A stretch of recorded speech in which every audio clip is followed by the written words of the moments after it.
What's up guys, Houndish here, and today we're jumping in with another Destiny 2 video. It is Thursday, so as always we get Bungie's weekly blog post today, and it's a pretty juicy one because they talk a bunch about the May update. So this is the same update that will load Ride of the Nine into the game, as well as the heavy metal game mode, and potentially even bonuses for Edge of Fate, assuming the pre-order for that is going to go live immediately after the reveal next week. So a few things to discuss with regards to that update, and we'll round them up in the video here, as well as some other updates from Bungie, sandbox tuning that we'll be getting, some new reward things, and more. So if you're new to the channel, get subscribed. Around half of all the viewers still haven't done that, so if you are new and you want to support me here, it makes a massive difference, but otherwise, let's get into it.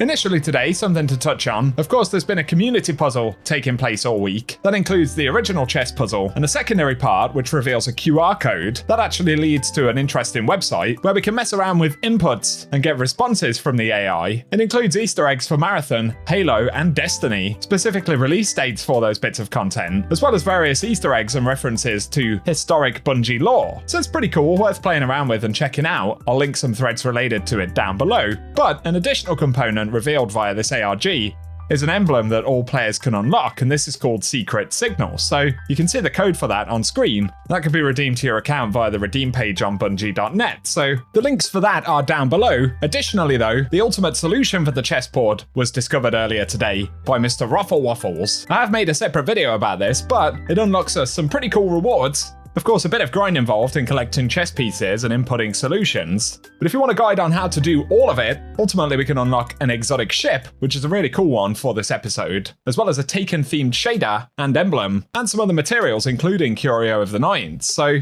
basically it's been completed now, some pretty cool rewards associated with it, and again, I'll link a guide video down below.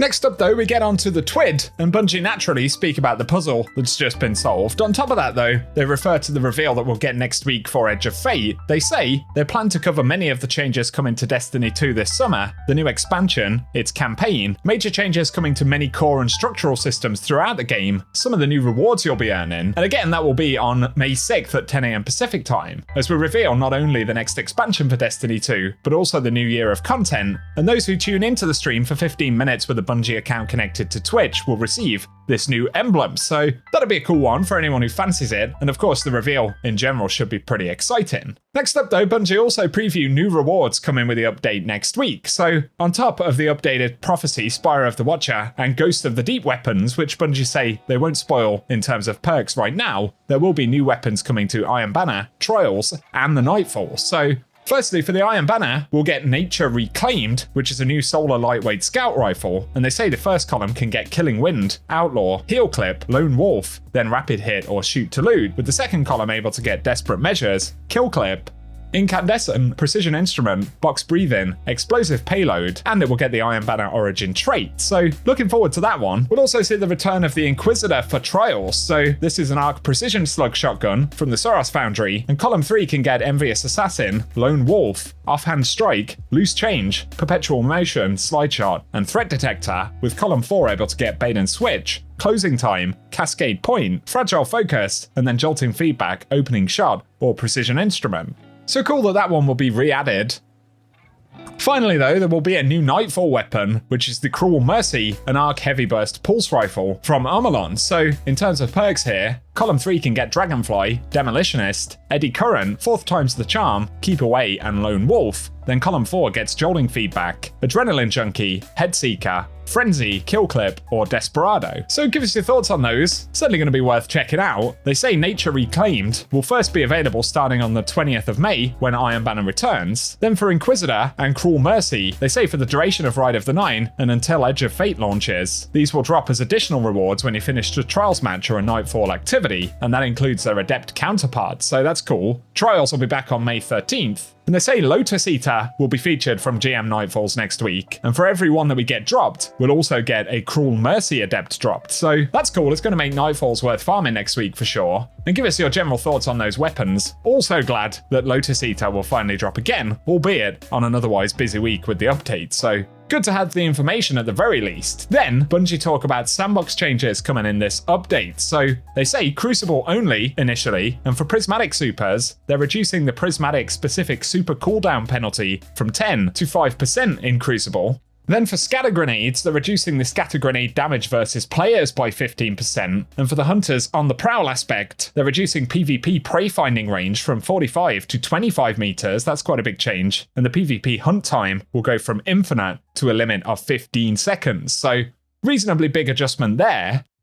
Then on Warlocks, they say the Lightning Surge arc aspect can feel frustrating to play both with and against, so they've clamped the variability of Lightning Surge damage versus players, and they've slightly increased the minimum damage dealt and reduced the maximum damage dealt, basically to remove that variability or reduce it, at least a little bit. Then for global changes here for the Hunter and Withering Blade on Stasis and Prismatic, they're increasing the tracking strength by 20% and damage by 10%, so that's a bump to both PvP and PvE. And next up, for all throwing knife melees, they fixed an issue where throwing knives were not tracking correctly, and for the lightweight knife on the solar melee, they're increasing the tracking shape size by 10% and increasing tracking strength by 20%. Then for the fan of knives, they're increasing tracking shape size by 15%, so general tracking improvements for those.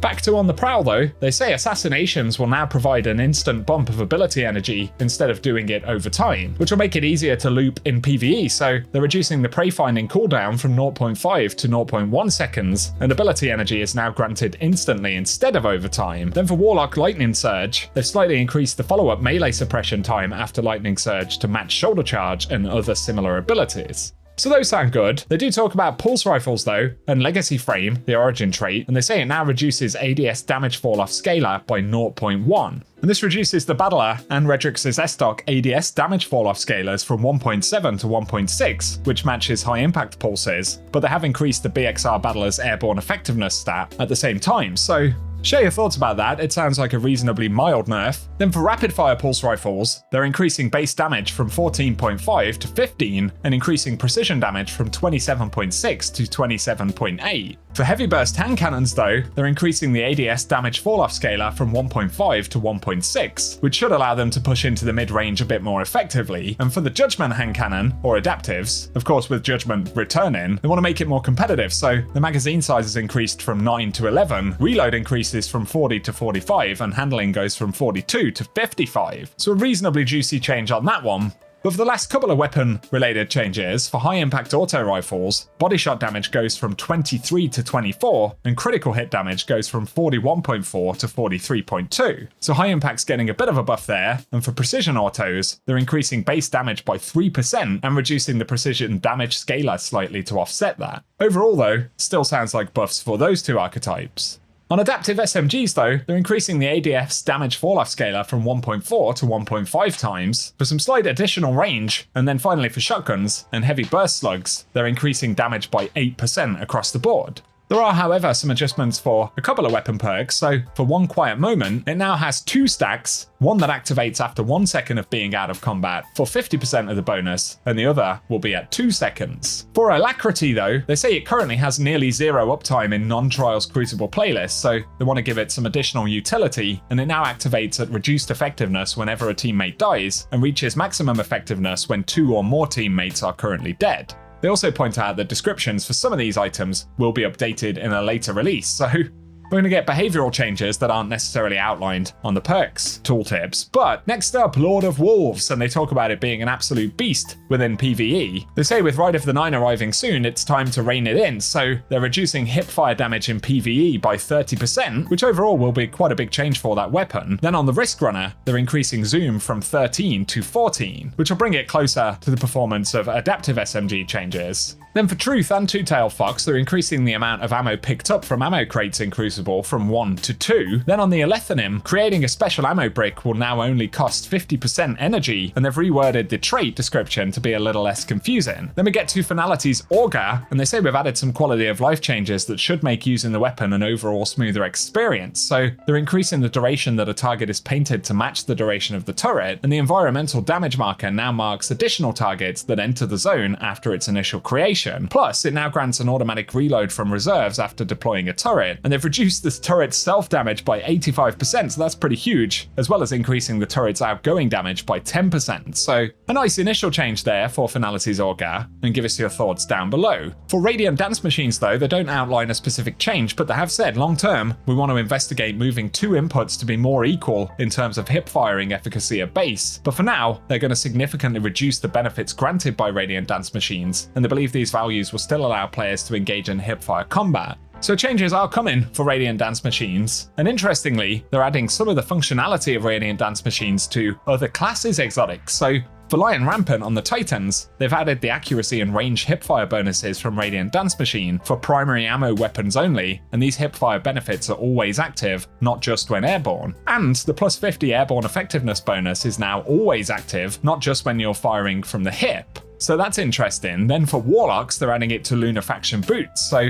it gets the accuracy and range hipfire bonuses. They are once again always active, and they've decreased the range bonus granted by the Empowering Rift by 50% in PvP, only to reduce occurrences of extremely long-range kills with short-range weapons like fusions or slug shotguns. Otherwise though, the general benefit from Radiant Dance Machines will apply to those moving forward. So those are the changes coming in the Sandbox update next week. A couple more than I probably anticipated, but some of the tune-in, like adjustments to Lord of Wolves, was also kind of predictable given how strong it is, so we'll see how it all plays out next week, but give us your thoughts below. For today, if you found the video useful, a rating really does help us out. Plus, get subscribed for more Destiny content and share any thoughts on the changes outlined in the comment section. But otherwise, thanks for watching, and I hope you guys have an awesome day.